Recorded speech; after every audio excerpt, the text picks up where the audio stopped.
If you haven't subscribed to my YouTube channel, then click on the subscribe button and press bell icon for daily recipe. अस्सलाम वालेकुम friends, this is me Fatima Malik and I welcome you all in FM's Bawarchi Khana. I hope you all are fine. So आज हमारे बावर्ची खाने में बन रही है मज़ेदार ग्रीन चटनी, जो कि आप रमज़ान में इस्तेमाल कर सकते हैं, आपको बहुत पसंद आएगी। तो इसके लिए मैंने तकरीबन 4 गठियाँ ली हैं पुदीने की गठियों से मैंने पत्ते जो हैं सेपरेट कर लिए हैं, उनको धो लिया है। 2 गठियाँ मैंने धनिया लिया है, उसको भी मैंने पानी में डाल लिया है ताकि साफ़ हो जाए। और तकरीबन 13 से 15 यानी कि 13 to 14 हरी मिर्चें। ब्लेंडर में आप सबसे पहले पुदीना ऐड करेंगे।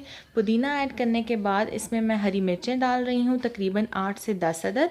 हरी मिर्चों को मैंने एक कट लगा दिया था और उसके बाद इसमें शामिल किया है 1 टेबलस्पून इसमें अनारदाना ऐड कर रही हूँ। अनारदाना ऐड करने के बाद अब मैं इसमें शामिल कर रही हूँ कोरिएंडर यानी कि हरा धनिया। हरा धनिया डालने के बाद इसमें तकरीबन आधे ग्लास से थोड़ा सा कम पानी शामिल करेंगे ताकि ये इजीली ब्लेंड हो जाए। और इसे 1 से 1.5 मिनट के लिए हम अच्छे से ब्लेंड करेंगे।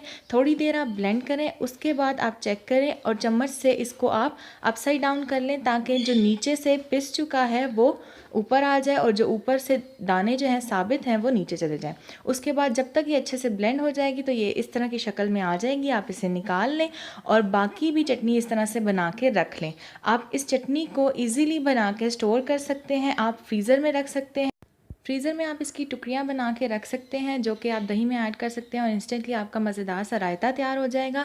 और आप इसे एज़ इट इज़ भी ले सकते हैं। रमज़ान में बनाएं, आपको बहुत अच्छी लगेगी समोसे और पकौड़ों के साथ।